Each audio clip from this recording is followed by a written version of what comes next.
I'm gonna put my phone out with the timer going so we can see how far we're going. How did that work? That's gonna fall as soon as Turner walks by it. But, Wait, actually, that is crazy. How did that work? What? Yeah, but wait, what? that's like not enough leverage. I honestly how have is that no working? fucking idea how he did that. Opened the little thing. Oh. I thought so. Okay. I feel like a guy that just pulled off the thumb trick on some kids. It's actually, look at it, Sean. Look at it. I don't get it. I don't. What the fuck? Stop. A man getting bit by an alligator screaming.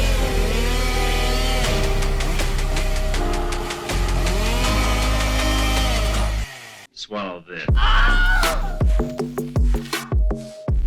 Welcome back to episode 6 of Reasonably Afraid. Yeah, baby. It's your horror podcast with 3 stand-up comedians, myself, Zach Bennett. We got Ray Reyes. Yo. And Sean Dolan. And And, of course, our producer, Turner. Yep. Turner the Dolan. dog. Turner, you have anything to say to the audience? He actually is trying to talk right now. He Yeah. just said, I want to lick Sean's mouth. They can definitely hear the licking of Turner. Licking Oh, on that mic? Yeah, you guys for jealous? We decided to give Sean the hotter mic, the one that kind of picks up more stuff, because Sean has a habit of Yeah. just chilling, you know? And not I hear- enunciating. I hear people talking about the audio problems on my end, and I'm sorry. I'm going to change. But at the same time, relax, okay? That's what I'm doing, and that's why you can't hear me. Well, we also did the thing we should have done from the beginning, which that arm is one that's a little bit more maneuverable. Yeah, so you can kind of play around with it a little bit. And that mic- Try not to play around with it too much because Okay. sometimes it does Yeah. pick up in the feed. And that These mic's mics, hotter. these like we need to get Yeah. that type of arm for these because that arm is super chill. And the mic's hotter, so you'll Yeah. all be able to hear Sean better. Now, this get ready. This is going to be the best episode yet. The episode on... Halloween. I didn't feel my right to say. yeah, yeah. I'll take care of that part. And Sean's like, wait, this isn't my job. You did it. I was like, oh, dude, the lights got too bright. I was like, Zach, save me. Sean just starts reaching for a clipboard that doesn't exist. No. Should we get a table? I feel like a table would be nice. Yeah, it's a good idea. Yeah. Why not? Maybe a coffee table, like an extra coffee table, proper. Yeah. I don't think that the sprinklers outside will get picked up on. No, sound. I don't. Okay. I don't think they will. Well, today Good. we are doing we're doing an emergency episode because I had a whole summer themed plan where it was going to be all summer stuff, so like summer camp, you know, like Yeah. like this episode was going to be summer campy, and we were going to do like 2 campy, camping style murder slasher films, Sleepaway Camp. But what was the other one? Sleepaway Camp and Blood Beach, Blood Beach. or no, Nightmare Beach. Nightmare Beach. 2 different movies. Feels Blood like you Beach, just you made actually- up 2 movies, honestly. Blood Beach and It does. Nightmare. It does sound made up. Blood Beach and Nightmare Beach are 2 films that you literally can't find anywhere. I feel like a lot of horror movies are just like like an object, and then a terrifying qualifier, like murder stool or something like that. You know, Yeah. I'm just looking at a stool. That's why I said that. Well, that's also like Or how like you- couch Yeah. of the dead. A noun and a scary adjective. Noun in Yeah, a scary yeah. adjective. Yeah. Well, that's how they name metal bands too. You know. Yeah. Yeah. Cannibal Corpse. Cannibal Corpse. Yeah. Mad. Well, the noun in that one's scary. Corpse. Yeah, that one they That's went creepy. double because it's metal. If you ever listen to Cannibal Corpse, it makes sense. Nightmare guest. When I believe it's Cannibal Corpse when they arrested. I think it was the drummer. They arrested him for something. They went in his house why. to search it, and they found all these guns. And they go, "What do you have all these guns for?" And he goes, "Murder." Dude, the balls. Oh, Yeah. that's so funny. Well, if he hadn't committed a murder yet, what are they going to do? Yeah. You're allowed to have them in case. Wait, case was he you wanna fine? What did he commit get a murder. arrested for? I mean, self-defense is still kind of murder, right? Yeah, Yeah. kind of.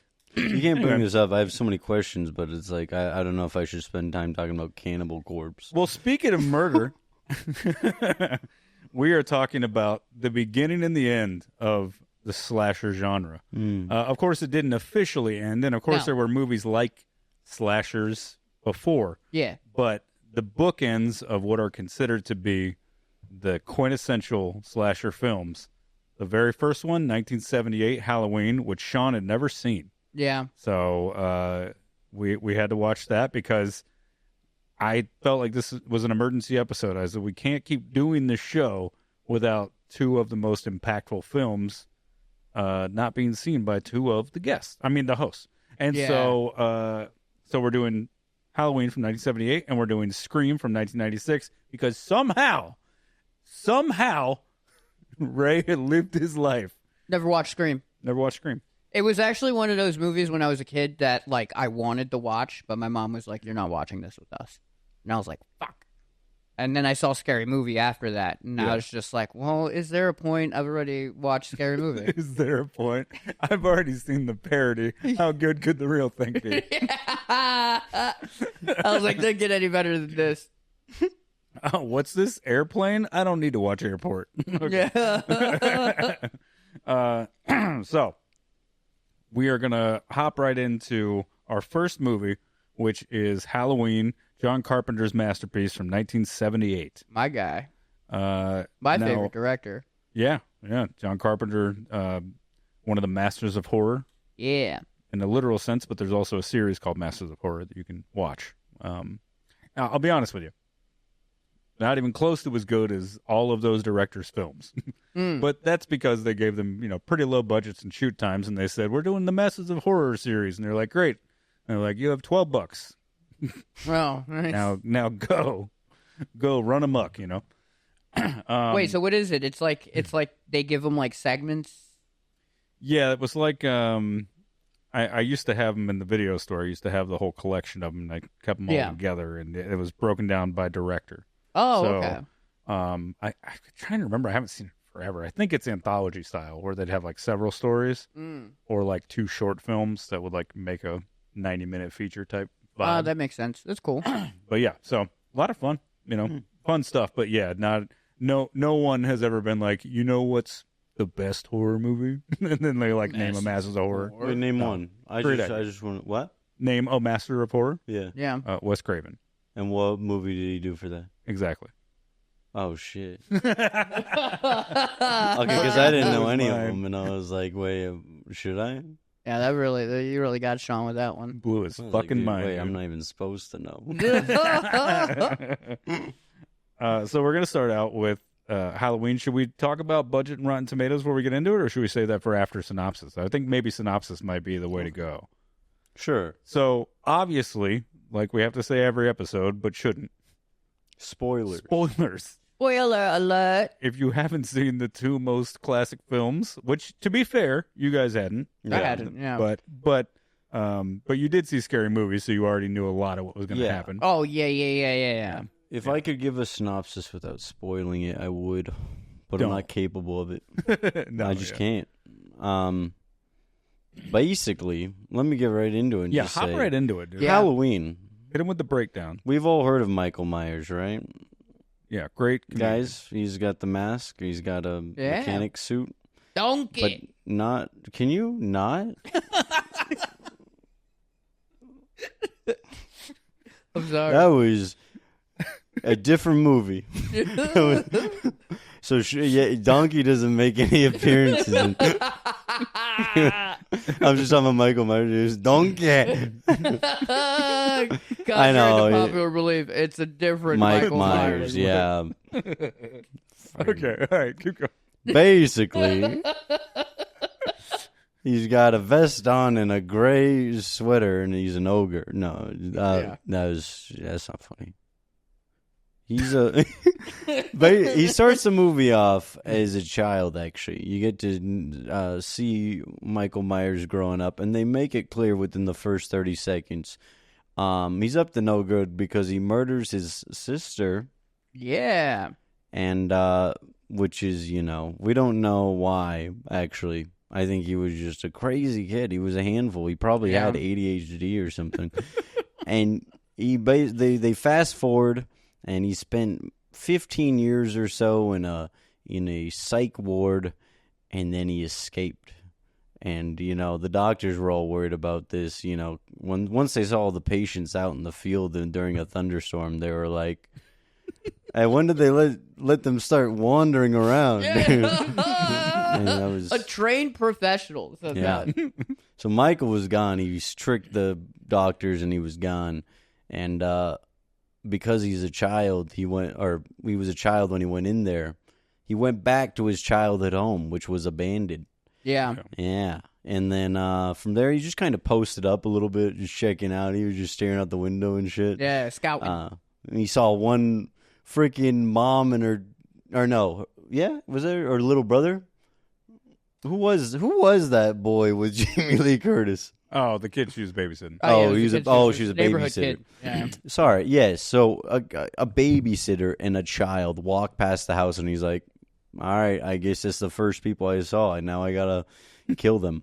And the whole movie is him just like stalking a lot. It takes a lot from his perspective too. You see like his POV, which was cool. That was like, it reminded me of TikTok. Yeah, I like the way Sean set that. I like the way Sean set that up, where he was like a babysitter and a child walk by. Like it was the start of it, like a street joke. The babysitter and the child walk into a bar. And anyway, what was your POV joke from last night? You said POV. You see a young couple engage in casual sex. Yeah. Because that's what he said does it right off the bat. Yeah. Beginning of the movie. Because he didn't like them because they were getting promiscuous. That's what he does throughout the movie. He kills random other people because the babysitter's hard to get to.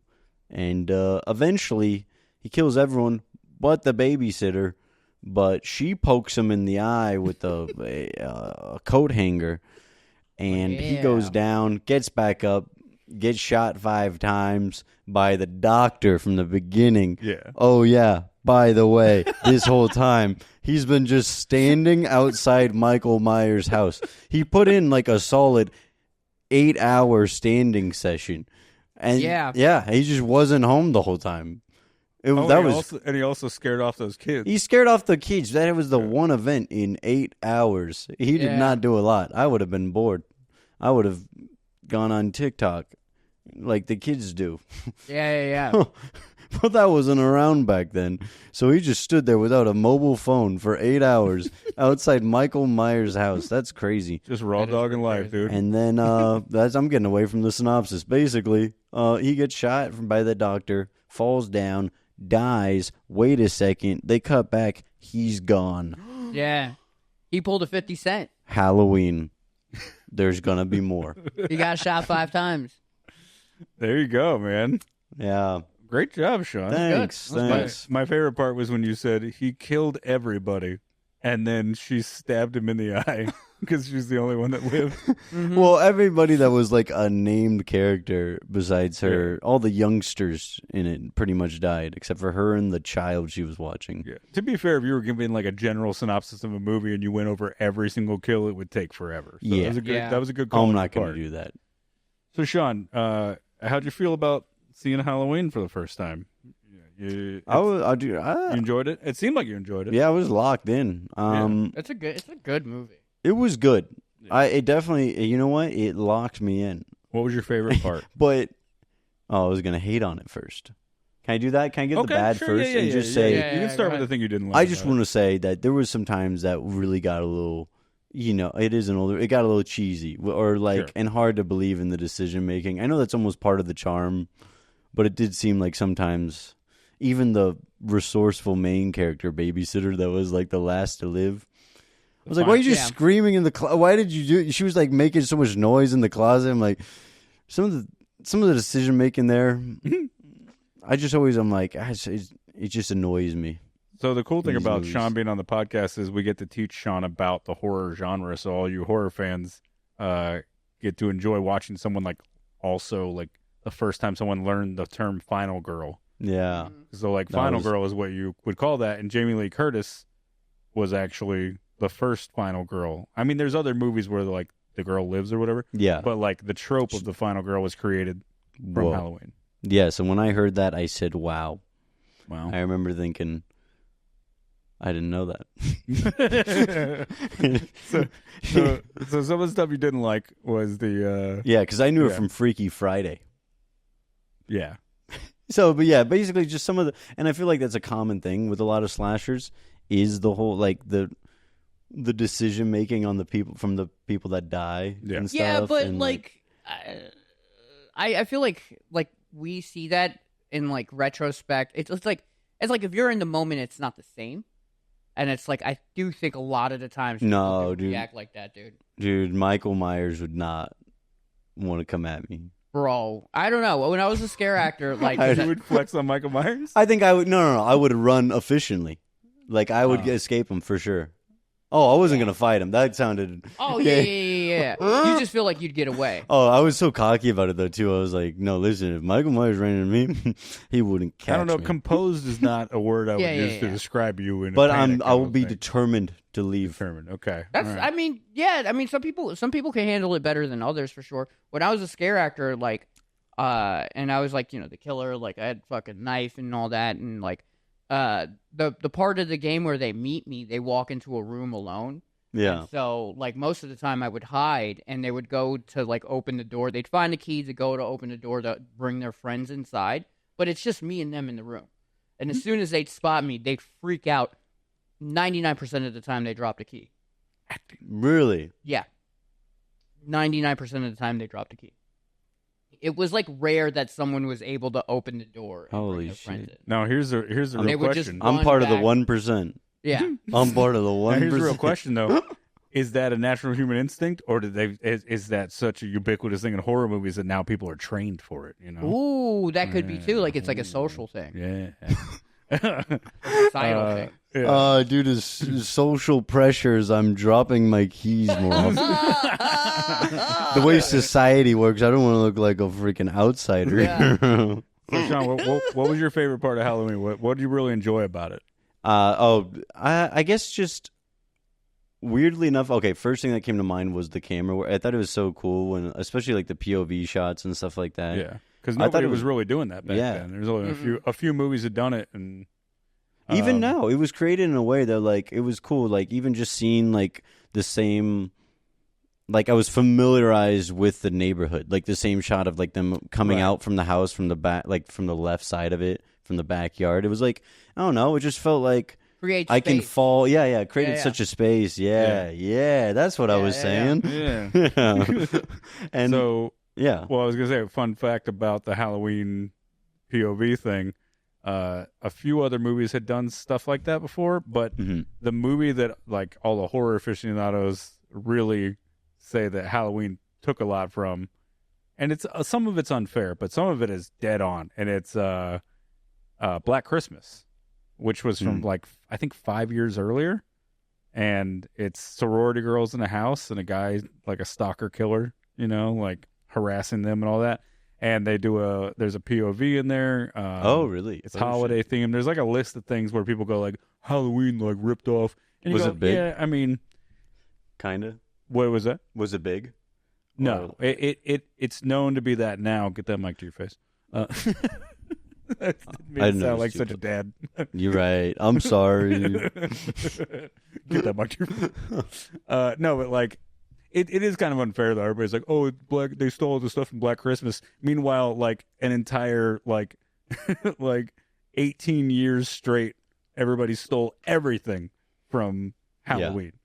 So it's like if Halloween stole a little bit from Black Christmas, that's fine. Like it's like saying, Led Zeppelin stole a bunch of their music from a band called Spirit, which is true. Dude, you know what's insane? I swear to God, I was literally gonna bring that up. Yeah. I was in my head. I was like, should I bring it up or is it too far off? Yeah. No, it was just thinking that. There's a YouTube video you should watch, and it plays them side by side. But we got to be honest. Led Zeppelin played Kashmir better. They just did. Yeah, it was. They just did. And a bunch of people stole stuff from Led Zeppelin, not from Spirit. So yeah, and they were original enough. On like Led Zeppelin brought so much. I do love me some Led Zeppelin, man. So that's a good. You know what?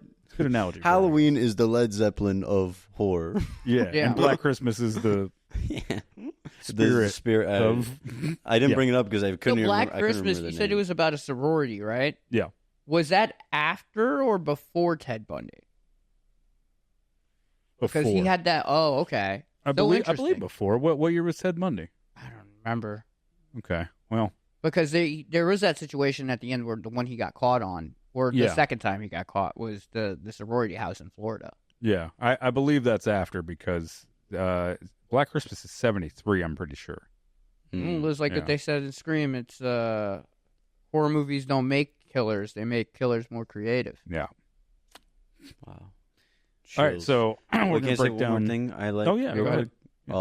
There was a specific shot where Michael Myers. This was probably the most memorable kill or whatever. But like when the guy's like pinned to the cabinet, and he doesn't. He's like above Michael Myers almost, like because he's stabbing him. I was like, whoa. Yeah. Yeah, and he does a little head tilt, the classic fucking head tilt. And they were so smart there because so much of that movie is driven by the score. Yeah. Oh yeah. Which he did himself, by the way. The director was like, fuck it, I'll make my own score. What? That's wild. Like, yeah. John Carpenter, fucking genius. Yeah, but what a smart move there to make it extra creepy to have him stuck like that. You know, stabbed against the wall, and then just the head tilt with no music and like the moonlight coming in behind him. It was just like perfect. It was like, damn, that is the creepiest shot. I think that might be the creepiest part of the whole movie. Yeah. Because there are other parts of like jump scares and all that stuff, but there's like a psychological fear there where you're like, oh, this guy's gone. Like, I'd rather not get pinned to a cabinet. Like that. I'd prefer not to. New fear unlocked. Yeah. Yeah. So we'll dive into some more stuff about it, but real quick, we'll talk about the budget and box office. Okay. And, well, we can do the Rotten Tomatoes. We'll do it quickly. We don't got to make a whole thing out of it. But we'll start with Rotten Tomatoes. What do you think the critic score is? Probably, I feel like it's well regarded, right? I'm gonna say. I'm gonna say 88. Okay, Ray. Critic score, I'm gonna go 90. 96. Wow. Which is pretty wild because you would think that a lot of the original things might have been bad about it, but I think at this time there hadn't really been a lot of movies that were that violent and like slashers and stuff. So because it was the first slasher, kind of. And because of that, I think critics didn't view it. There wasn't like a tainted horror thing yet. Yeah. That was like the beginning of it. It was fresh. Yeah, it was fresh. It was new. So no, there wasn't like a preconceived notion of a horror movie giving it, because everything after Halloween gets, all the tropes start coming in real hard. Right. And most of the critics started to pan any horror movie and not really give it a chance. Yeah. No, I thought you said last time that it was really hard to get a really high score, or was that audience? Or was that because 96 sounds like insanely high? Yeah, that means that's all the positive. I mean, that's all the big shot critics and small critics. I mean, yeah. Do movies get 100 like that, or? Yeah. There's a few. There's a few that have hundreds. Yeah. Okay. And there's some zeros too. There's actually a list that you can find. I googled it one time just to see who had zeros. Mm-hmm. It's a lot. It's really all right. Okay. Audience score. What do you guys think? I'm gonna stick with 90. Okay. This is like a beloved classic. No, I'll get hyped more then. I'll say 95. Nice. Okay. 89%. 89. God damn it! I should have just said I'll stick with 88 then. Yeah. Oh, Ray brings it home with 80 with a 90. Yeah, I know my Halloween. Yeah, it's odd that you would think the audience score would almost be even higher. Like I don't know anybody that's been like, what kind of sucks. Yeah. Halloween's like super fucking beloved. Dude. Yeah. Like it's a fucking staple. Every Halloween Horror Nights there's a fucking Halloween house. Yeah. Every fucking Halloween Horror Nights. Okay, so we're gonna do real quick the budget. Yeah. We did talk about a little bit about how they weren't able to spend much money on this. There is a misconception here that it was a fully independent feature, but what was happening in the 70s was something that kind of started to happen in the 2000s again too, which is bigger companies would let like their smaller branch kind of take on something under a different name or whatever. So they would give them a smaller budget and call themselves a different company, but it was owned by a larger company. Yeah, so stop misconceiving, you idiots. Yeah. With your misconceptions. Stop having thought abortions. Yeah, stop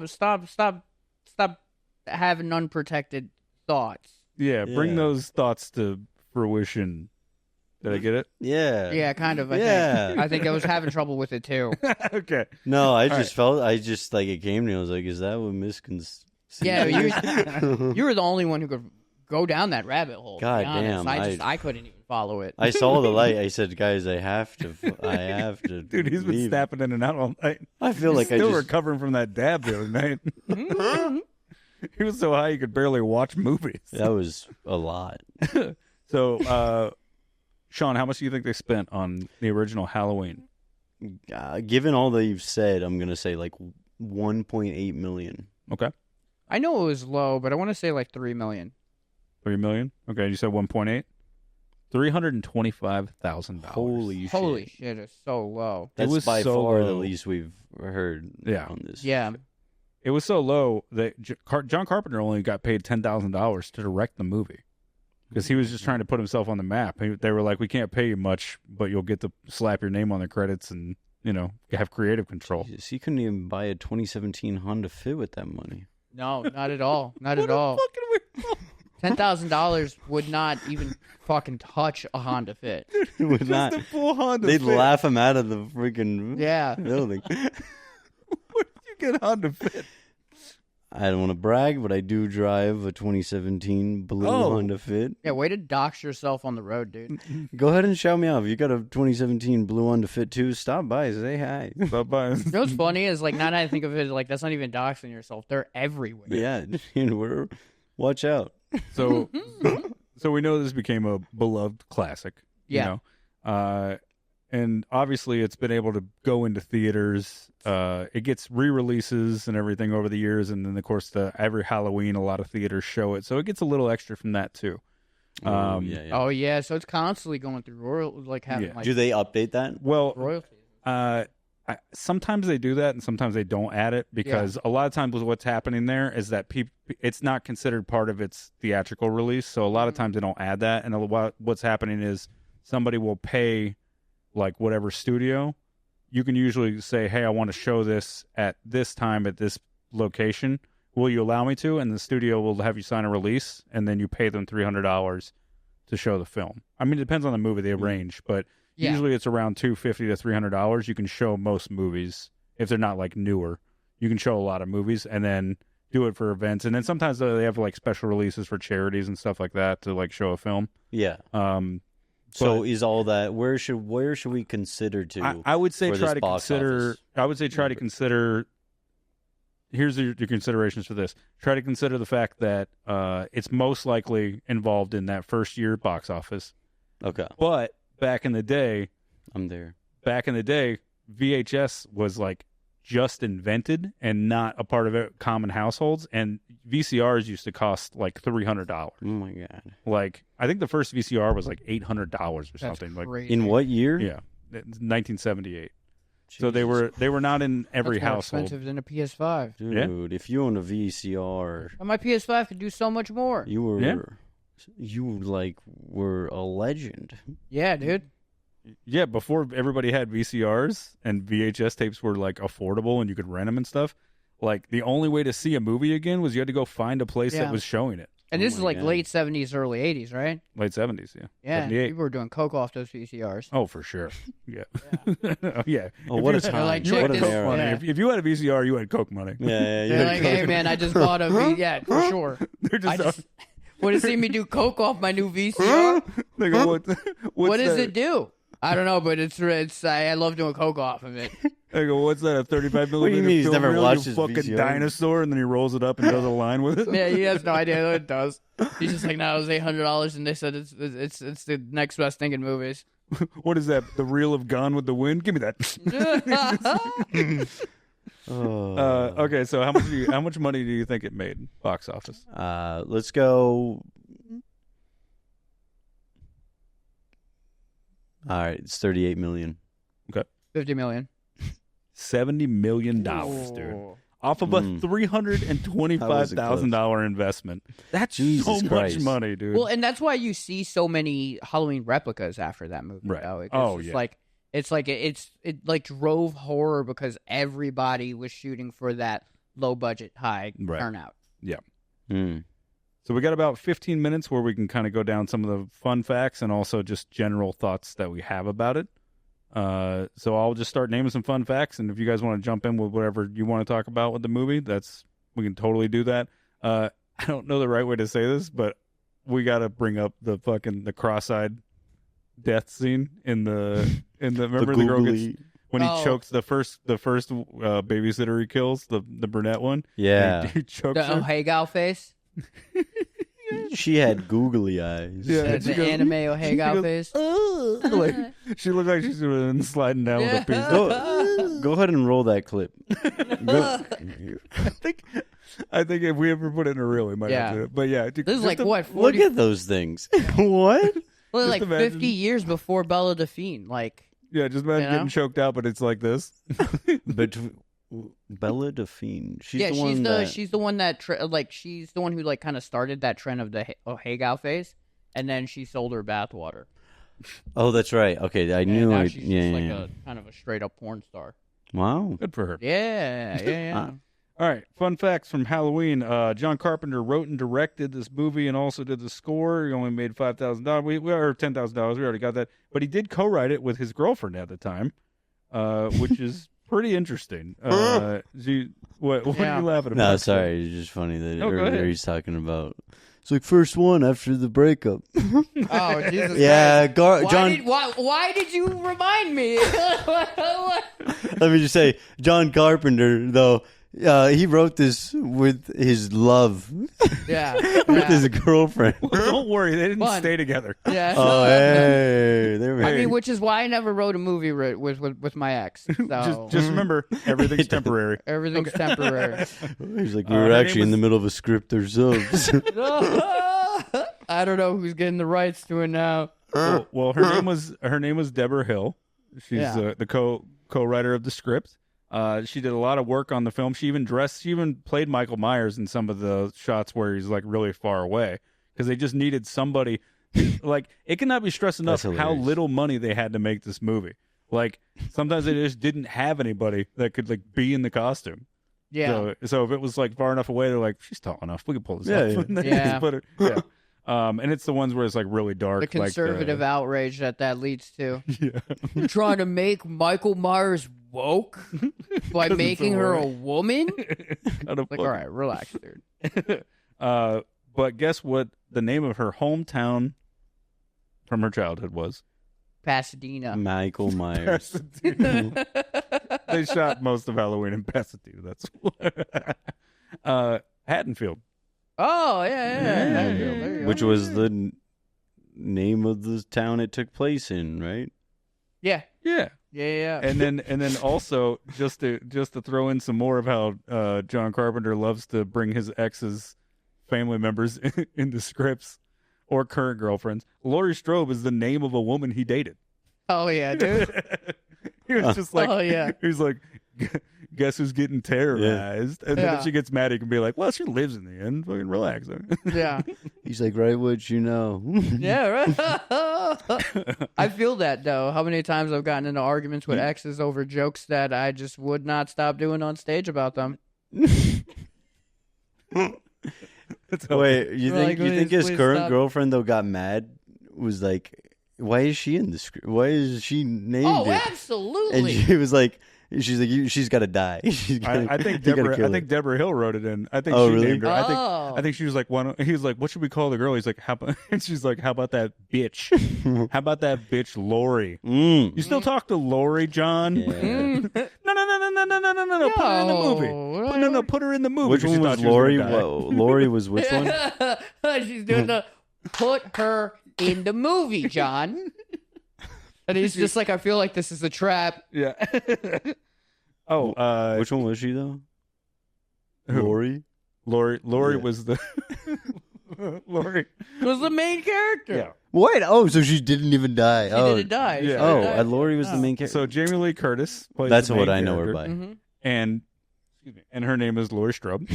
And Jamie Lee Curtis is the daughter of Janet Leigh. Very From good. Psycho. From Psycho, yeah. Mhm. The what I would actually consider the first slasher movie.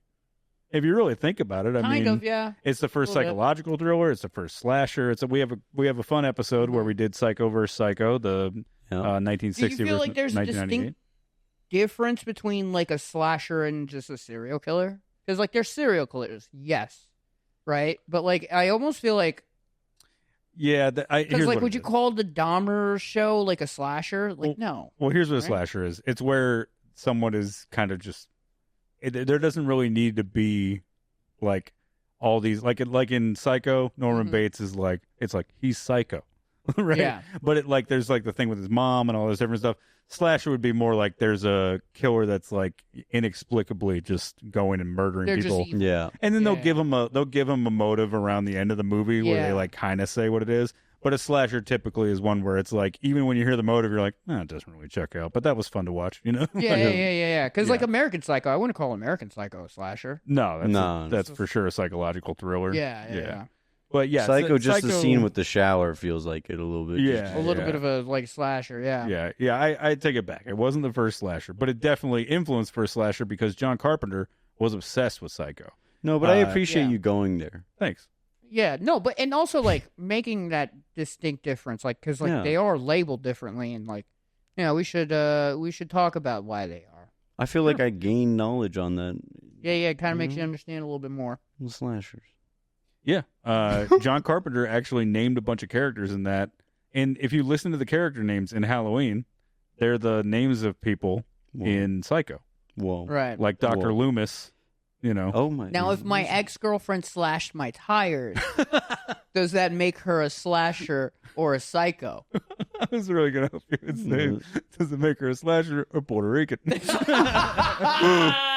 Fuck yeah, dude.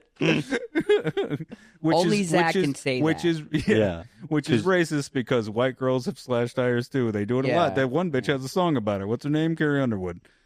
She just admitted to a crime in a song, and everybody was like, "Give her a Grammy." Oh yeah. And like for the Good ladies like out there, cheese and no, don't slash all four tires.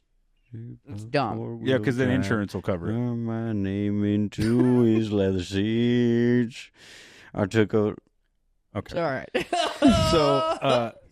This is something that horror aficionados and even other people know, but the mask for Michael Myers was actually, they didn't have money to have like a props department come up with some unique new thing. And they were like, well, we just got to take something that already exists and we got to kind of play with it a little bit to get it to look scary. They went and got a Captain Kirk mask, which is basically just William Shatner's face. Oh yeah. That's my favorite part about it. Yeah. It's just like it's an iconic mask, and it's Yeah. just William Shatner. So they just took it.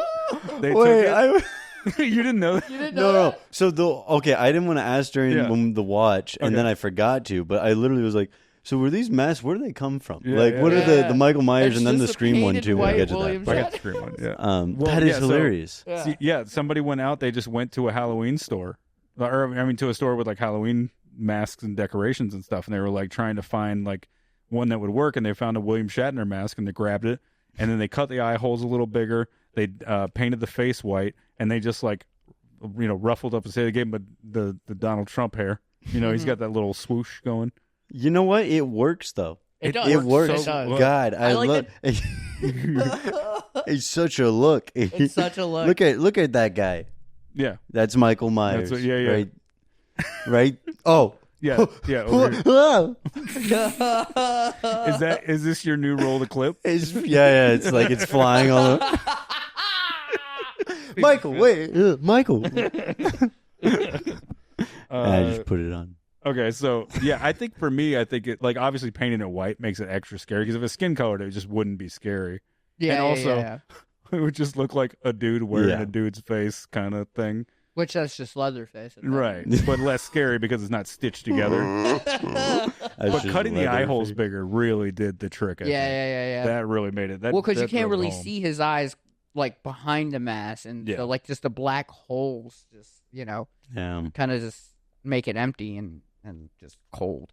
Wow. Yeah. The question Aren't that's, actual black holes hot though? Oh yeah, probably I don't know. yeah. Something to think about. very dense. Anyways. So Michael Myers, when they pull up at the beginning of the film, when they pull up to the mental institution, Dr. Loomis gets out and is looking around for where Michael Myers might be because he sees the escaped patients, and Michael Myers jumps on top of the car and breaks the glass on the window to grab the lady by her hair, right? Mm-hmm. So you noticed the wrench. Yeah. That was I didn't notice the wrench the first time. Right. My first couple watches, I watched that movie so many times, but because it's like they replay it on Halloween all the time. So like, it's John Carpenter too. So I fucking love John Carpenter. But I watched the documentary, and that's when I picked it up because they were like, "Yeah, told you, slow it down." I told you. And that's when I figured it out. That's when all the puzzles seem to come together. When the person in front of me did the puzzle, I was like, "Whoa, whoa, is that it?" God, I can't believe I put that together like that. I was able to register what they said. Holy shit! I processed it and I was like, "Oh my god, it's been a wrench the whole time." So right there, like you play it back, you're like, you're like to nobody. Oh my god, that's a wrench. Room alone. This is one of those things that again, people didn't have VHS to pause things and go, wait, well, hold on, and like break it down. Yeah. No one really noticed that. No one ever noticed. They just had to back then they just watched documentaries. Yeah, there was barely no documentary either. There were no documentaries. I didn't notice it. Yeah, and they painted it to where it was like a light pink so that it would be almost like flesh color, and in the dark, because they couldn't afford good lighting equipment, which did them a lot of favors in the effects department. They filled in you had to fill in the gaps with your imagination for a lot of stuff. So yeah, I mean the use of what lighting they did have, like holy shit, man, that was great. Yeah. It was more of like the use of shadows, if anything else, like the use of the lack of lighting that fucking really like. When there's that one scene where Jamie Lee Curtis, like, she gets up against the wall, and then, like, there's a dark hallway on her left, and then you slowly see Michael's creep out of the shadows. The best shot in the film. So good, dude. It's the best shot in the film is, like in terms of, like, cinematically. Mm-hmm. I think just his face, and they actually, I forget, they explained how they did it, but they set it up to where there was, like, a light just off to how there are little walls there. Mm-hmm. There's a little light off the wall, and it was just bright enough to light the white on his face and not other stuff. Yeah, it's perfect. Like genius, crazy. It's so good. So one thing to get out of the way, everybody always has brought up the plot hole of the fact that Michael Myers can drive.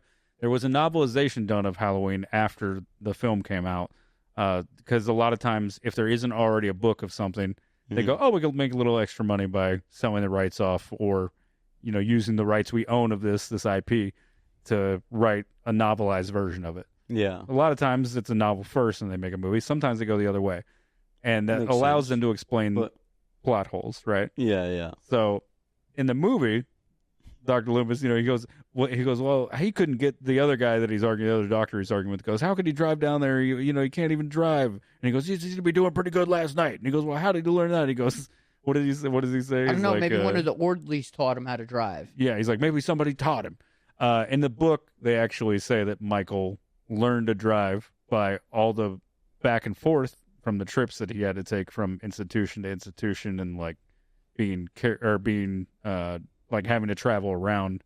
Right. And so right. he just watched like the mechanics of someone driving and picked up on it. Well, I mean, another way to explain it too, in a more conservative way, he's a man.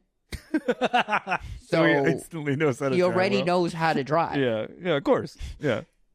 Yeah, I'm gonna break this down conservatively for you. Or in conservative terms. What? I don't know what else. How you describe that? Oh, it's the most. It's kind of misogynist. I don't know. Yeah. So we're running short on time. All right, now it makes sense. There we go. I should have said misogynist. So we're running. But it's just more conservative to be misogynistic. So. Yeah. Wait. Yes. I just meant. Yeah. Okay. All right. We're running short on time. We gotta move on to Scream. My words. We gotta move on to Scream. But before we do, we got a couple more minutes on it. It's 45 and 45. Is that we're trying to? Well, yeah, but we started like 3 or 4 minutes in. When we started the episode, it was the clock was already on 3. You guys remember Ben Tramer? Yes. Who is Ben Tramer in the film? Fuck, dude, hold on. He's Ray. Do you know? I want to know. Ben Tramer. So when Lori and her friend are riding around, right, they're smoking a little weed, Yeah. and creepily in the background, when you watch the film again, you notice Michael Myers is there the entire time. Yes. That car is behind them. But while they're smoking their joint and talking and everything, they're talking about Ben Tramer, and she's like, remember there's the guy that she's the like, Ordley. No. Yeah, she said he was, She says the guy's hot or whatever. Yeah, right? he's a guy. She's like, he works in the hospital in the mental institution up the road or whatever. Is that what you're talking about? And then that's when Michael Myers drives by. They said he works in the hospital. I don't remember that part. I swear to God, they said. Oh, okay. That's because like All that right, made and like that kind of adds up because he was driving. I feel like that's how I remembered it. Driving. But I didn't know if I misheard. Yeah, I think Ben Tramer just goes to high school with them. It's just a friend of theirs. That remember, she's like, oh, I'll try to hook you up with him. I think it's just but he might work at the hospital too. Oh, that's what you're talking. It's a whole different guy. Different guy. Different guy. Yeah. So Ben Tramer was just a friend of. It's the real name of a friend of John Carpenter. That's funny. He just didn't make fictional names for this movie. So smart, he used a bunch of real people's names. Plug his bro. Because then he'd be like, yeah, I'm Ben Tramer. Yeah, dude. I think I like the idea that maybe he's like, hell yeah, dude. My buddy John helped me really get with some ladies. How'd he do that? He put my name in a movie. Dude. That's how I met the love of my life. That's how I met my wife. Ben Tramer. So Ben Tramer is just an old friend of John Carpenter's. Couple of small things real quick before we move on. He only did that because they didn't let him name him Ben Dover. They were like, John, you can't put this joke in there. He's like, hey, why not? Save it for They Live. I love the idea of actually Zach knowing you were going to say that and was like, a couple more things before you transfer over, and you go, fucking bend over. And he's like, thank you. That was actually the next point. I never think I'm going to say the next thing I was going to say. Not with you two. Yeah, I'm always like, stay on your toes. Yeah, no, I'm always on them. I can never be off them. So John Carpenter directed several amazing movies, of course, but one of the major ones is right behind you right now. The Thing. Yeah, baby. That's a great one. It is a. We'll have Chad on the episode for that one. Chad Maxwell wants to be on the episode because he made a very cool game based on the movie that we played in the cabin in the woods. Mm-hmm. And then we had to figure out who was the thing. It was fun. I shot Sean, but he was screaming at me to shoot him. So he had to come. Yeah. The Thing is, of course, a remake of The Thing from Another World, which was a 1950s sci-fi movie. And that movie is playing on the TV in Halloween. Oh, yes. Yes, I remember that. So the kids are watching The Thing, which is hilarious because they're getting babysat, and it's Halloween. You got to let them watch a little sci-fi. But he hadn't made that movie yet. And then in Scream, they're watching Halloween. That's right. Yeah. That's right, man. Meta on meta. Would it be wild if Michael Myers isn't actually crazy? It's just every time he puts on the mask, he sees the world for what it is. Like They Live. So deep. Well, because I'll tell you what, he wasn't wearing a mask when he killed his sister as a child. So no, he was. He was wearing the clown mask. It's as soon as he puts on the mask, he does to kill him. That's the whole thing. I can never get someone. in this show. You're gonna get there, dude. You're already on your way. You've got so many movies under your belt now. You just get ready. One of these days, I'm gonna get one of you guys. Like, you watched Psycho twice. Yeah. 3 times if you count the remake. Mm-hmm. Okay, so the last thing is that mask for William Shatner. Well, for Captain Kirk, because technically it was the character. It was not William Shatner. It was the Captain Kirk mask, is what it was titled, right? Mm. Yeah. So that mask only cost them $1.98, and then they went and made this whole franchise, based on this mask. Many years later, William Shatner would sue for them using his likeness without his permission, and then donate that money to charity. But if the production company or whoever owned the IP to Halloween would have just done a little bit of research, they would have realized that William Shatner doesn't own the rights to Captain Kirk. It was not a William Shatner mask. It was a Captain Kirk mask. Right. Well, Maybe they were just like, fuck it, it's going to charity. Was that established from the beginning? Or no? I don't know. That's a good question. Yeah, I don't think, very rarely do corporations go, let them have it. Yeah. Give the money. I mean, unless you need somebody to be quiet, but, that was a different... yeah, that was the producers of Scream, which are the Weinsteins. I'm really out of touch. Yeah. I was like, maybe they're just like, no, fuck it, let's do a good thing. Yeah. That was so ignorant. That was so ignorant of me. Sean's so good-natured. Yeah. Maybe they were like, let's help those kids with ASL. What do we ALS. look like? ALS, What do we look like? Boeing? Of course we'll help you guys out. So that's our Halloween coverage. And, of course, we'll be talking about Halloween even more because we're moving on to the bookend of the slasher generation. It's Scream, baby. From 1996 from director Wes Craven. Yeah. Is it my turn? It sure is, bud. Are you ready to tell the audience all about the film Scream? Kind of. I'm going to be honest. Okay. I was a little drunk. And, okay, so, movie starts out, the final girl.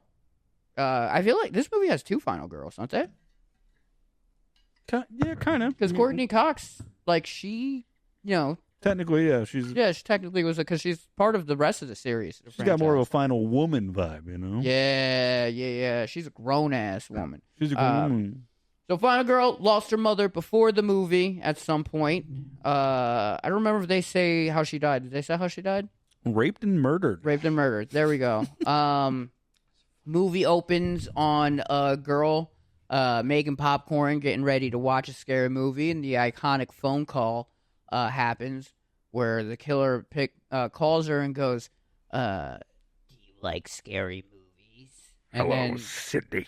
She weirdly entertains it the entire time, which, like, bro, like, I get spam calls all the time. Like, I'm not gonna entertain that. That's weird. But she does anyways.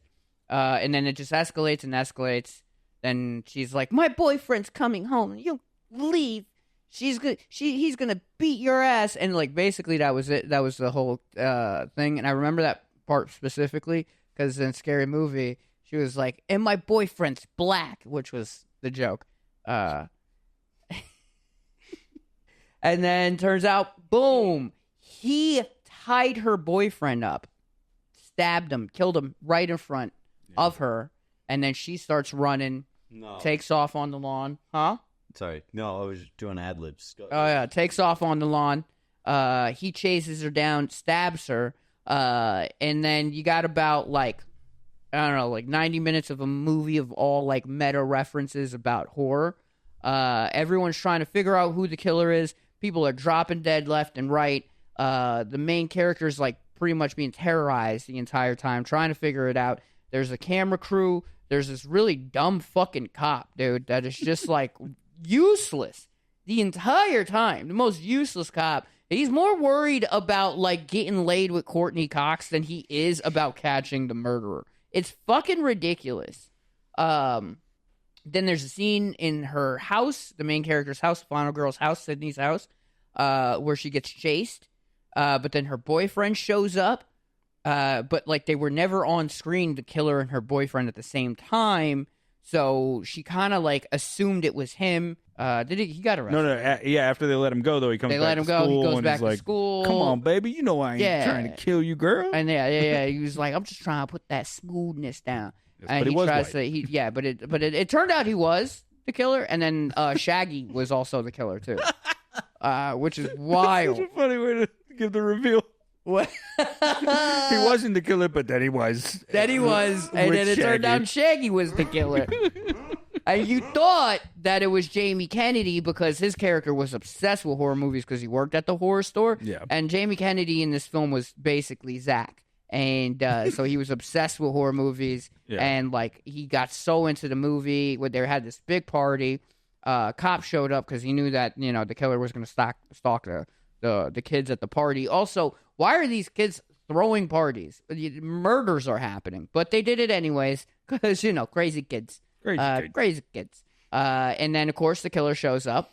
And then a bunch of people die. And by the end of it, like when everybody's like kind of running off because people are dying, it's revealed that it was the plot of the boyfriend and Shaggy the entire time, and then they go crazy and they start stabbing each other so they can cover up the that they did it or whatever. And it seems like they're obsessed with horror movies too, because they just watched every horror movie, and they had the iconic tag or iconic line of horror movies don't create killers, they just make killers more creative. Which I said that earlier too. Yeah. And how's it end?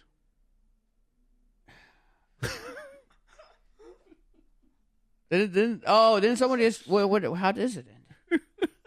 Why can't I remember that? So the big sigh. He's like, why would you ask me that? Well, out of all the questions, I don't know. I mean, who would could you have ask- thunk it? why would you ask me, the person whose job it is to tell you? I'm busy. Yeah, I kind of because she gets chased around, right? How does it all end? Shaggy couldn't fucking fight anymore because he was too stabbed up. He's got the best line. Did you really call the police? Yeah. my parents are gonna be so mad at me. Yeah. His boyfriend gets shot, right? By the cops? Yeah, no, by Courtney Cox. Courtney Cox. Yeah, she Courtney was Cox. from like another show or something. Yeah, she showed back up. Just pull a mic to you. What are you doing? Oh Yeah. yeah. He's got the arm that moves the best. Yeah, he got shot by Yeah. that news reporter, Courtney Cox. She's from like a different show or something. I don't know. Well, so Sydney, and they bring out her dad because her dad, they went and kidnapped her dad because they were going to try and frame her dad for all this. Like it was him snapping from like the year anniversary of the mom's death. Yeah. So they bring in the dad that they went and kidnapped, and they bring him into the kitchen where they're all at. Mhm. And then he's duct taped up, and she's sitting there all like afraid. And so they start stabbing each other so that they can pretend like they were attacked. And they're supposed to be going off to the side so they're missing any major arteries. Mm-hmm. But in the middle of them stabbing each other and arguing, the two of them sneak off and they go hide. And then Sydney comes out with the umbrella, Yeah. stabs the boyfriend, and then the Shaggy goes and chases her, and she smashes the TV on his head, Yeah. and then she kills him. And then the boyfriend runs in, and he's about to kill her, and you're like, oh no! And then fucking Courtney Cox. there comes Gail Weathers, baby, coming in. And she said, bang bang. Yeah. Uses her soon-to-be new boyfriend's cop gun.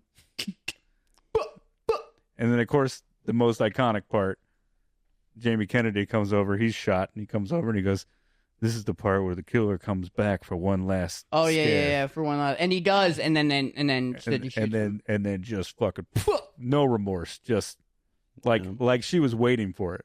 Yeah. It was almost like she wanted him to come back to life so she could kill him because she was And so say, mad. not in my movie.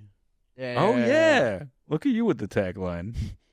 Nice, dude. Mm-hmm. Coming in clutch over there. I thought you were welcome. barely conscious. I didn't have to do that.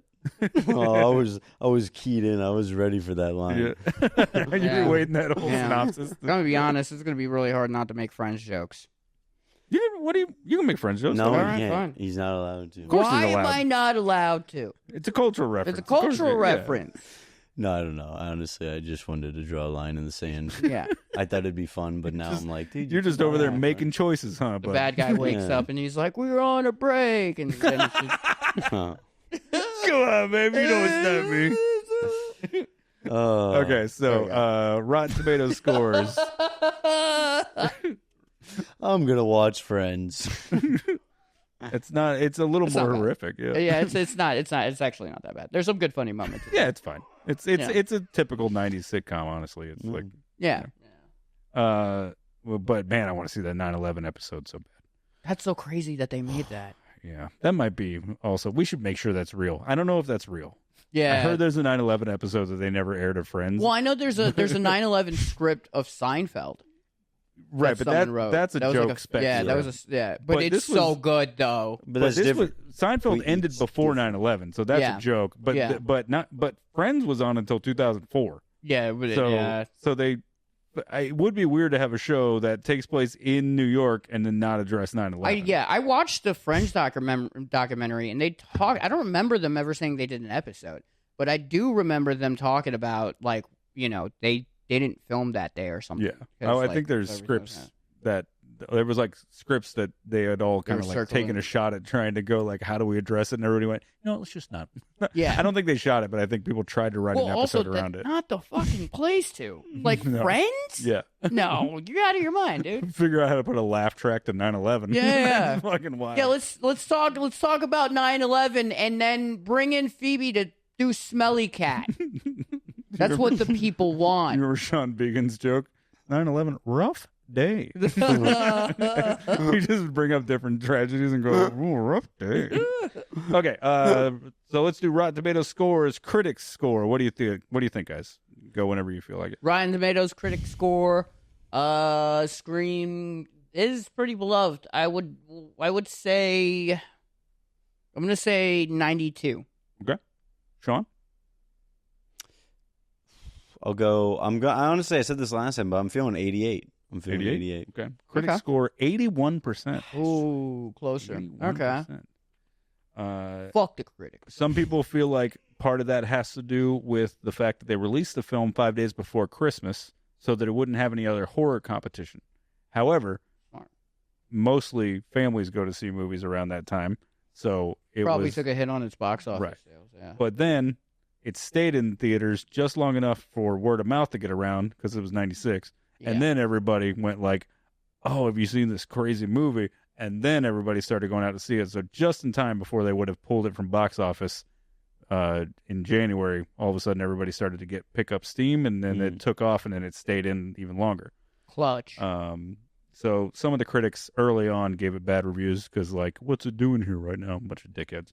Audience score, what do you guys think? I would say audience score is probably higher. I'm gonna go for 92 again. Okay. Yeah, okay. The way you just said all that makes me think the audience score is higher. So I'm gonna go 90. I'm a tricky boy. I'm so sorry. It's 80%. They were only 1% off. Yeah, I know. But is how we're gonna end the slasher genre in the 80s. Ugh. Nice, dude. That was good. Someone should give you a medal. That was fun. Yeah, it was layered. Wait, didn't it end in the 90s? Or when did Scream come out? It did, but the 80s is known as the slasher decade. Yeah. Oh. So. I like how they're I like how like people are. Well, who said that this is the end of the slasher? Was it Wes Craven himself that was just like, this is kind of like where it comes to? No, it's just once you start to satirize and take things and make them meta, it's when you've kind of, typically speaking, culturally, whenever a topic or anything is gotten to that level, it's like, all right, we've kind of done all we can do with this genre, this version of it, right? Yeah. Like even the slashers that continued after, none of them did it in the style of the 80s slasher, because that's what they're referring to. John Carpenter made Halloween in 1978, and then basically everybody just tried to copy that for 15 years. And then it started to slow down. Uncle Sam was an attempt at trying to do the 80s slasher, but with like some crazy stuff, right? Mm-hmm. Yeah. And it's a perfect example of trying to do something way too past late. its prime, yeah. So 79 like to Irishman. What was the... So when was 78, Scream? 78, 96 would be when Scream came out, so that's sort of the timestamp for it, but it really had died out in the early 90s. I'd say 90, 91, really. Yeah. Turner. Sorry. Okay. Okay. Turner, come here. Our producer is also our security, so he makes sure that nobody fucks with the podcast. Well, because I was gonna say, like, hey, Turner, quiet. You're good. Hey, okay. Hey, you did a good job. If you pet him while he's like barking, though, he's gonna keep doing it. Oh, will he? Yeah, because you're rewarding him. Oh, really? Yeah, because he sees that as like good, like good, just like. hold him upside down. Yeah. No. What were you gonna say? Oh, because like I was thinking, like if somebody proclaimed that, that's like almost like the hip hop equivalent to that would be like when Nas made the song "Hip Hop Is Dead," or it's just like no, it's not. Nas, you just checked out. Is all that happened, dog? You're like, it's been going. It just transforms. That's all. It just transforms. It just changed. Also, another close to like parallel is like The Irishman being like the last fucking gangster flick. you know? And it's like I think everybody kind of had similar reactions where it was like, yeah, man, we were done with this before you put your timestamp on it. Right. Which kind of screams the same way, except for the fact that it was more layered. Like if he had done almost satirical version of Turner, dude, come on. Turner, no, come here. Okay. That's okay. That's okay. It's fine. It's fine, where it's it's fine. supposed to be. Yeah. He didn't twist the top. It's fine. It's fine. All right, well, we're back in. He's a menace right now. Goddamn dude. menace. Sure, come here. He was just checking the cameras. He was making sure the connections were good. Yeah. I love this, by the way. I love the character I've created of Turner being an actual producer. Every time he goes off camera to do something, I give a reason for it. If you're listening on audio only, Turner is just running a fucking muck in the studio right now. Yeah. He's our underqualified producer because he lied on his resume. Yeah. So now every time he touches something, like we freak out, but also like we don't want to fire him because he's Mexican and like there might be a potential lawsuit on our hands. He lied on his resume and said he had opposable thumbs. Yeah. He's All right, Irish so- Mexican though. He is Irish Yes, Mexican. he is Irish yeah. Mexican. Yes. His last name's Dolan. His ancestors sat on the laps of the Irish who fought in the American-Mexican War. All right. Okay. Yeah. So Scream. That's his lord. All right. So Scream, the budget. As we all saw, Scream is shot incredibly well for a horror movie. Yeah. And I hate to even It's say really that. good. I hate to even say for a horror movie Yeah. because that's such a like bullshit concept that like again these critics have kind of like pushed on to everybody about like Yeah. things, but they really, I mean, they took all the best quality stuff of like the fact that Scream and Uncle Sam came out in the same year should explain everything about how to make a movie, That's right? insane. Yeah. So how What much was do you the think? budget? Oh, my Yeah, how much do you God. think the budget was for Scream, Sean? What do you think? I do think it was more though. I'm gonna say like 11 million. Okay, I'm going to say 20 million. 20 million. All right, 15 million. Ooh. Okay, Sean Respect. just Hey, Right in the hey. middle, dude. Right Hey, in you the middle. know, I was 1 million. yeah, closer. you were 1 million Yeah. closer. Sean eked it out. All right, let's see. The other one. Now let's see if you can. Let's see if Ray can clinch it on the box office. Oh shit! This is tiebreaker.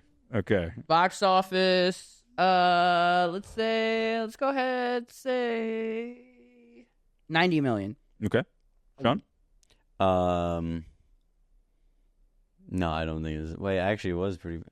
I'll go 63 million. 139 Holy million shit. fucking What the dollars, hell? baby. Ooh, I got kind of close. Yeah, No, I was not close at all. Yeah, he really smacked you up on that one, Dude, wait, is that the highest grossing we've seen? I feel like that's big. No, well, I mean, No, because it was at the Purge like almost 100 Oh million? wait, yeah, it was the Purge. yeah, The Purge and it was also only like- shot for 3. So Yeah, which even it had a higher percentage, percentage yeah, or higher Well, still really good. Yeah. profit yeah, it was great. profit margin. So what was your favorite part about Scream? Like what about Scream? Because I know you saw Scary Movie first, so you had a lot of preconceived notions that to be fair, many of them do add up. It's just heightened. Well, for one, it was much funnier than I thought it was going to be. Yeah. Because like coming out of having watched the parody first, I was like, oh, it's probably just going to be really serious. But then after watching it, I was just like, Scary Movie is unnecessary. Right. Because the movie itself is already almost like satirical and funny. Like in like to some senses, the movie kind of takes itself a little serious, right? Because it's like there is this plot in the story, but it's like it is a meta thing, and it was just like, yeah, man, you didn't really need the like parody Scream. If you're gonna parody any movie, it should have been some other like movie. Like it's like Wes Craven did The Thing. It's like so like it's almost like they just took the joke and they were like, oh, we'll write our own tags. It's like, yeah, but you're still like it made me respect Scary Movie less. Yeah. And then which it stole that from me. So It stole that from you, even though it was out first. That's hilarious.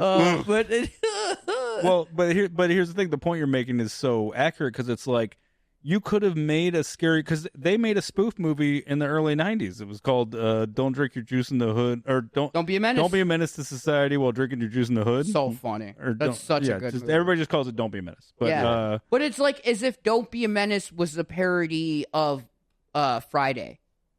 It's like that didn't need. It's a collection of all the movies that were more geared towards African American culture. But right? like Friday was a comedy. Right, exactly. It was the same way that it was like a scary movie was already satirical. Even though I would say though my favorite parts of it, the shots, them fucking lens flares, bro. Ooh, beautiful. Way before J.J. Abrams. So why do we even give J.J. Abrams credit for doing that? It was clearly Craven was crushing it. Oh yeah, dude, just nailing it. I mean, that. the camera work and quality, so good. It's truly incredible. Yeah. I would say so good. By far my favorite scene though is when the Wes Craven's mopping the floor dressed as Freddy Krueger. Yeah, I thought it was great. And in the script that that character's name is Fred. Yeah, It's just hilarious just to go Does that mean they're in the shared universe? Freddy Krueger and Scream? Well, glad you mentioned that. Yeah. The police officer from Scream is also in Freddy Krueger. And that police officer has the same name. So it is the same universe. So there's no one to say this definitively, but there's a lot of fan theories that the guy who was living in that town was so distraught about the murders from Freddy Krueger that he wanted to get out of there and go to a small town somewhere else and not have to deal with this shit anymore. Yeah, and then he ends up running into that. Yeah, he went from nightmare killer to real life sociopaths. Honestly, though, that's a fun one, you know. Yeah. It and it's sure, you can make the argument that it's he keeps going through it, but still a little less gruesome because it's just it's the Scream murders were just done by normal people, while that was an entity ripping people apart, an invisible entity ripping people apart on the walls and ceilings. That's... Yeah, I'd move. Yeah, I'd leave. I'd move for sure. Yeah, I probably wouldn't go be a cop somewhere else. Yeah. If I was... I'm just going to go work at Home Depot or something. I don't need this shit. If I was that guy, though, and you're my friend, and I'm like, dude, I thought I got away from all that bullshit. Yeah. You're like, yeah, but it's much better now, all right? At least it's real. At least you could see the killers this time. Yeah, everybody's like, who are the killers? And he's like, this ain't shit. Just smoking. Fuck them kids. There's a million references and Easter eggs throughout Scream. We do not have the time to cover all of these. It would be insane. Yeah, well, horror just in general feels so what's the word I'm looking for? Self-referential. Referential, yeah. Referential. It's just it's everywhere. Every horror movie is almost paying homage to other horror movies, all the back time. and forth. All the time. Yeah, everybody does it. Even in Amityville and stuff like that, you kind of see that. I feel like A24 probably does it the least, but then I feel like A24 is also trying its best to do its own original thing. Well, and theirs are more subtle, too, yeah, when they do they stuff. still do it. Maxine is 100% a love letter to horror movie. For sure. No. Yeah, we can't right now, but I got to hold this. What I was going to say about that, there's a YouTube channel. There's a lot of great resources for these things, but the one that I've kind of gone to for a lot of this deep cut stuff, that's more fun fact oriented. Yeah. There's a great channel called I think it's called Heavy Deep Cuts. I think is what it's called. Oh shit, that's not it, is it? I forget what it's called now. Damn. All right, I'll put it in the info description. I'll tag their channel. The name. It just went across the audio. It's really some people want to hear this from audio. Yeah. It just went through the radio waves. It's heavy something. I forget, but I'll put it in the description so you guys can go watch the videos that I watch when I prep for some of this stuff.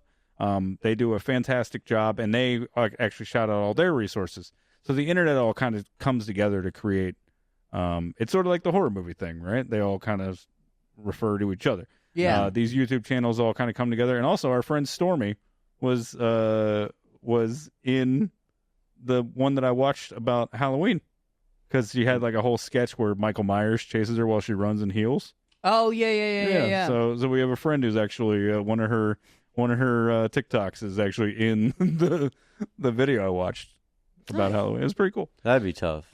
I don't know if I could run away from him in heels. Yeah, but anyway, shout out to that channel. They're great. Why not use the heels?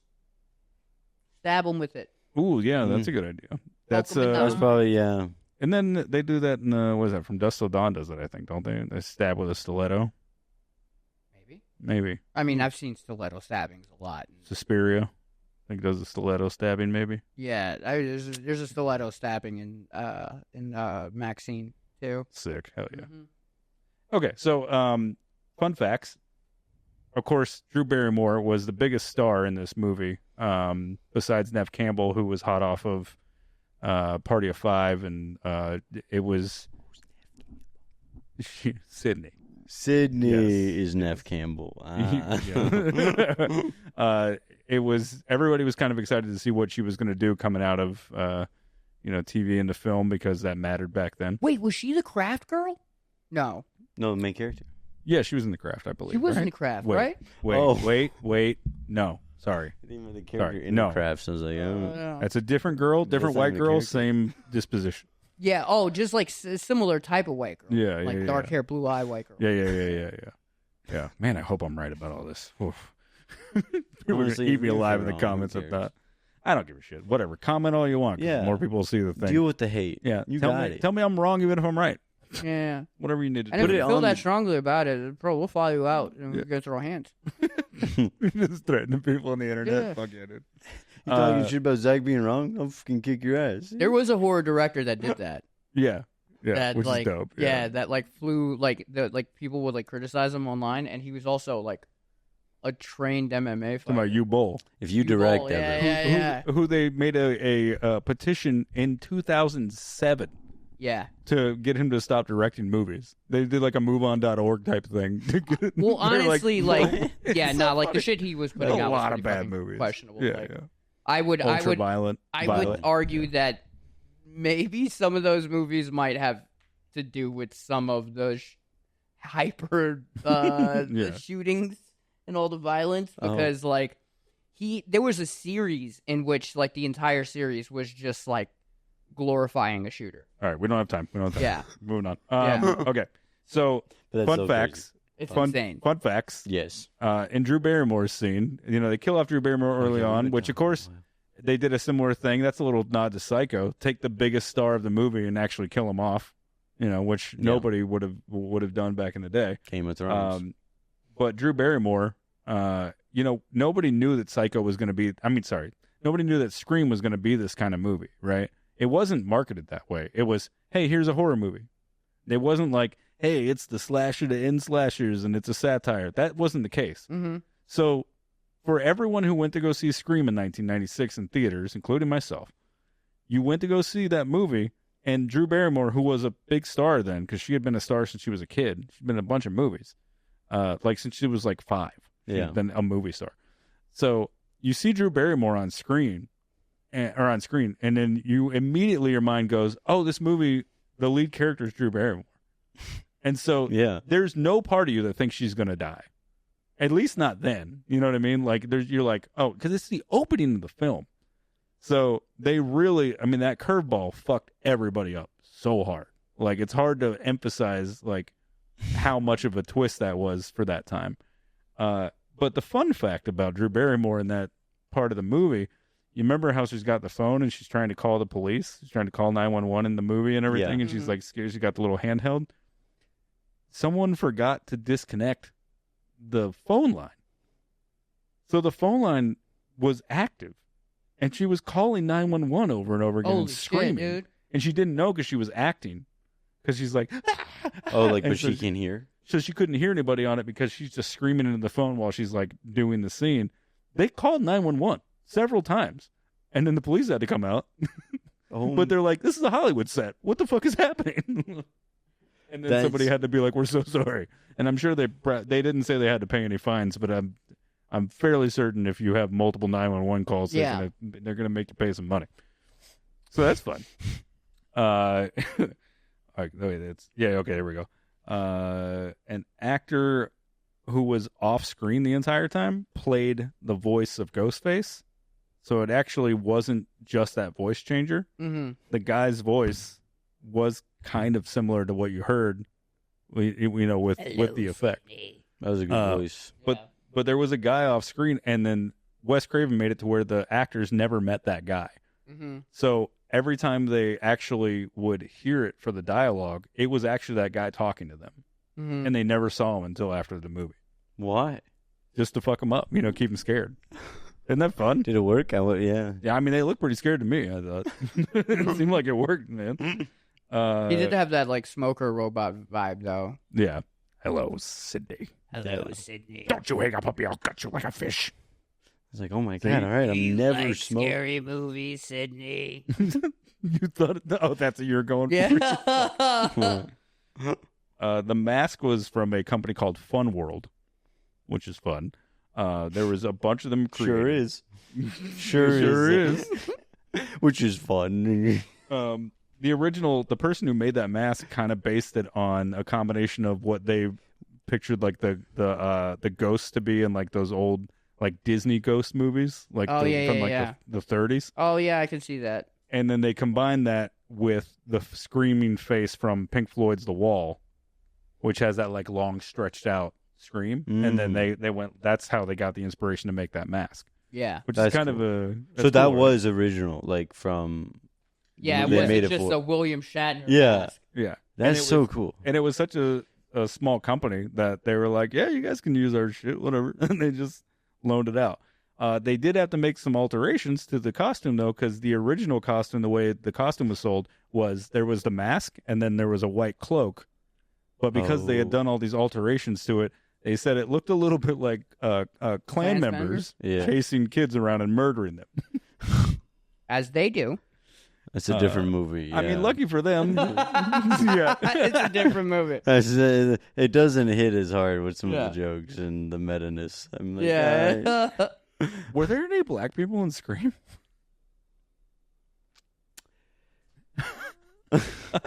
There were. I'm really trying to think. I can't. I mean, maybe some extras. I can't think of a single. I'm trying to think of extras. Well, that's what Scary Movie has over Scream. That is, yeah. They were like, you don't want to put any black people in this movie? We'll have to satirize it, Oh, shit, yeah.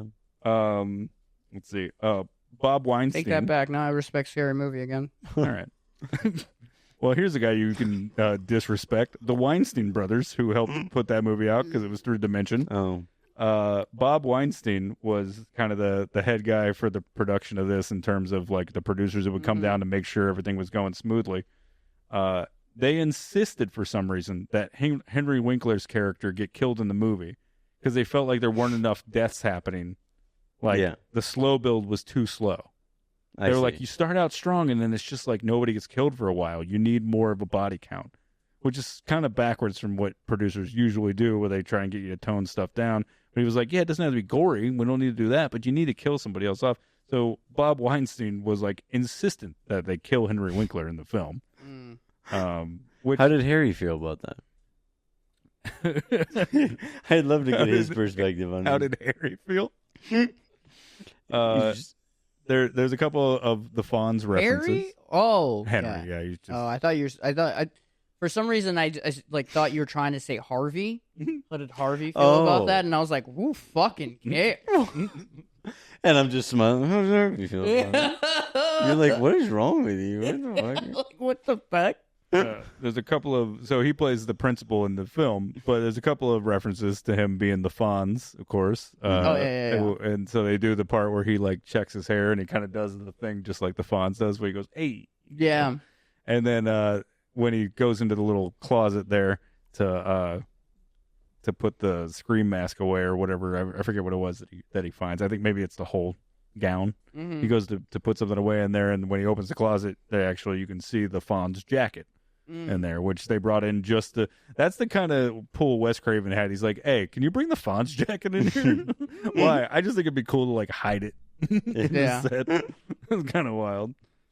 I do wonder how like Henry Winkler felt about that, because it's just like, was it like met with like, oh yeah, he's a fan, or was it met with like, Jesus Christ, I can never escape this fucking character? He's really insistent. I think with Wes Craven, it was Wes Craven was like respect. pushing for it, and he was like, oh fuck, all right, just write off the check, pay in advance. You're just projecting his character in Barry. Yeah. Well, no, his character in Barry would have loved that shit. Yeah, exactly. Yeah. Rose McGowan, who of course gets killed in the garage door scene. Rose McGowan was too petite to fit through the garage to get stuck in the garage door thing with like the doggy door that she climbs through. Yeah. So what they had to do for that scene was actually like they had to like tack her clothes to the thing to like fill it out. So they had to make it look like she was bigger than she was because they couldn't get her to actually get stuck. And I gotta say, it really does. It feels like a shout out almost to Halloween, where that girl gets stuck in the window when she's trying to climb out of the shed. You know, Yeah, but it's also such a like that was ridiculous concept of like not being able to fit through a thing that you look like you can fit through. Yeah, I think the I just didn't like that kill. Like, to be honest, it was just like the most impractical kill. Well, that's the point, though. It's so you're satirizing the slasher generation. Yeah. And when you go and watch all the really low quality, they have like ridiculous kills like that. Absurd sure. kills. Yeah, because that makes sense. There was like a competition in the 80s to see like who can make the most All ridiculous right, I kills. get it. There was a competition actually there just to show how wrong you were. They did that. They're like, just fuck the people that think this is normal. I have a theory that this is where stuck porn started. Yeah, could be. Maybe. They just like, oh no, I'm stuck in the doggy door. I'm like, oh well, maybe I'll come and kill you. Yeah, like, instead of help you out. You know. I actually know a little bit more about that than I'd like to divulge, but let's continue. Okay. I think you just divulged it. I think you just divulged it. What do you mean? It actually comes from Japanese hentai. All right. There it is. Oh, that is what you meant. Mm-hmm. You meant like you're just really familiar with stuck porn. Oh, no. I'm just really familiar with getting stuck. And yes. Now I'm stuck. All right, let's move on. What's your tongue hentai? Come on, here we go. All right. Oh, Jesus Really Christ. Fucking bad. blow my brains out. I feel like I borrowed that from Sean or something. No, that was good. That was original. That was all you. Thank you. I really pulled it out. I hope you look in the mirror tonight and realize what you're becoming. I've never looked in a mirror. Yeah, we can You're tell. coming better. Okay, go fuck yourself. The umbrella stab that happens when Sydney hides in the closet and she comes out and stabs him. They had a pad under his shirt so that because it's like because there was a stuntman. You know, she's wearing the whole like Scream outfit to like fuck with him. There's actually a stuntman under there. Stuntman couldn't see very well in the mask. You know, comes out and stabs once, right? Hits the pad and then goes and stabs again. And the second stab misses the pad. If you watch the movie, his scream where he goes ah. And like you see him fall, that's real. Oh yeah, dude. But I mean, obviously, it didn't puncture him. Yeah. But in terms of like all the way in. But that actor had an operation on his heart when he was a kid, and so he actually had like stuff in him to be like, "Hey, don't die." And it hit that, and it was extremely painful for him, and he had to stop shooting for a little bit so he could collect himself because he was in a lot of pain. Holy shit. But he carried on because he was a fucking champion and not famous yet. I bet that stuntman was like, dude, I'm so fucking strong. I'm so sorry. I don't even know my own strength. I was using like 10% of my power. I don't even know how that happened. I'm so sorry. And then he goes, no, I got this whole heart thing. You go, okay, sure you don't. Did I cause that? And then I go, Holy shit. Yeah, man, I just been hitting the gym. I guess I didn't realize how strong I've gotten. You probably do, huh? You probably got one now. Yeah, you're right. Yeah, you're gonna fucking need one. Okay, so Someone get me off this set. I am causing way too much damage. I'm just too strong. I can't even hold an egg. It's gonna break in my hand. So two last things that are a lot of fun. PAs, stay away from it because I don't want to hurt anyone. This is the level of petty, that I could definitely see Ray reaching if he ever made a movie. Yeah. This is in the credits. So originally they had tried to shoot the high school scenes at a high school in Santa Rosa, California. And the Santa Rosa School District, all the people who had kids that went to that school found out they were going to film a horror movie there, and they instantly started like boycotting it. And they held a town meeting, and they basically got the city to shut it down, and the school to say that they wouldn't offer it anymore as a filming location after they had already agreed to it. Thank God. Bunch of fucking Karens. Yeah, and so That's so cool to see the power of community. You just rally behind one cause. This is our cause. No horror movies at the high school. In this special thank yous at the end, it says, "No thanks at all to the Santa Rosa School District," and then they had it as like one big fuck you at the end. Like, yeah, they were like, we don't want no horror movies filmed in the high school. We have actual horror. yeah. Hey, we don't need you to do a fake one here. We got real problems. Yeah, we got real problems. How long ago? Because Columbine had happened. Santa Rosa is like, I think, a brewery. Columbine. Damn. Huh? Columbine hadn't happened yet. Hadn't happened yet? No. Oh. I mean, there were still a couple mass shootings that had happened, but not a school shooting yet. That would be Well, fair. I If I mean, found not out a that, reported school yeah. shooting. Yeah. All right. The very last thing. Yes. And I think you're going to love this, Ray. Just for you, bud. The original working title for Scream until about a little past halfway through filming was Scary Movie. Get the fuck out of here. Dead serious. Wild. Because it was just, That's why it was so meta.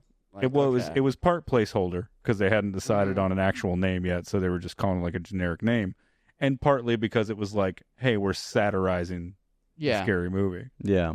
Fucking Scream's a great pick. Sorry. Scream is a good pick. Yeah. But man, the odds that they would name Is that the why they satire- named that though? Like, is that why they named it Scary Movie? Because they were like, oh, originally it was... I feel like that was like intentional. I don't think the Wayans brothers found that out, but it's possible. I mean, I think it's totally possible. I mean, they were well connected enough to get a budget. I think to you're go shoot a movie. underestimating. I think the it's Wayans plausible. Well, I think they're capable of it, but I'm just saying I don't know how that would have gotten back to them, but maybe it did. You know, that'd be an interesting thing to do a little deep dive on later. Yeah, maybe I'll do a little bonus content. I'm back on the Scary Movie train. Yeah, what a roller coaster of opinions for you on Scary Movie during dude. this podcast. My opinions are so like they're so malleable, you know, like. You think you're gonna watch it soon? And I'm like, I guess I'm on board. You think you'll watch it soon? Scary Movie? After this episode, we're about to finish this episode. You gonna watch this movie soon? I might watch it again. I heard they might make more. Scary movies? Yeah. Ugh. All right. After the Wayans brothers left, it's just like unless the Wayans brothers pick it up, there's no reason. It feels like a time and place thing. It feels like the last one like a movie made like that was like really good was like Not Another Teen Movie, because it was like Scary Movie 1 and 2, Not Another Teen Movie came out, and then the decline started. Yeah, because it just felt like Scary Movie 3 was like okay, but then it just became worse and worse as it went on. Like because they were trying to be like a parody of scary movies, right? But then the plots never changed. Yeah. So they almost started to become a parody of themselves, and it just got fucking weird. Correct. It was just like unnecessary and just weird. And I feel like that's the inevitable conclusion of sequels have the same problem that like spoofs and satirizations of things have that don't actually love the thing. Like when you make fun of something that you love, it has heart to it, and when you don't have that heart to it, then you're just like a shell of the thing that you're trying to reference. So it feels like it's the inevitable conclusion, you know. Like Scream's a great example of it in itself. Yeah. Yeah. Scream it's considered the end of the slasher era and somehow has fucking a TV show and 9 sequels or whatever. Yeah. Like, it's a lot, man. You go from Halloween Mm-hmm. to Scream to Scary Movie 4. And that's, There you go. and it's two. And as everybody Once knows, you go to the third, yeah. Scary Movie 4, bookend. Yeah. Should be the last scary movie. That's where you realize we've gone too far, you know. Yeah. Yeah. There was one that was okay, one of those parody movies that was with Drake Bell, and it was like a satirization of like the superhero movies, but it was also too early for it because we only had like Spider-Man and like the X-Men and stuff. Oh Like my there God. wasn't enough. I remember that, like a vague Yeah, memory. they of that, should have yeah. like if they do it now with all of like the sci-fi and like superhero movie stuff, they have so much more content to go off of. Would be better. Good, yeah. But then now you have Deadpool, so like it's like what's Guys, the we've been fucking talking point? for so long. Yeah, though. Deadpool's the Scream. Yeah. You know what I Deadpool mean? is the Scream. That's fucking Deadpool is Jags. 100% the Scream. Yeah, there you go. Oh my god. There's been some good analogies Yeah. tonight. Well, boys, I think we did it. Yeah, Yeah, I think we're done. Yeah, I we think that's nailed a it. great conclusion of where we've been. Oh, And yeah, where it's we're going. Hour calm and a now, half. Turner, huh? Yeah, you piece of Now that we're over. Well, thanks again for joining us, guys. On behalf of myself, Sean Dolan, Ray Reyes, Yo, and our producer, Mr. Turner. Mr. Turner. It's been another fun episode. Appreciate you guys hanging out, and we'll see you next time. Bye. Bye. A man getting bit by an alligator screaming.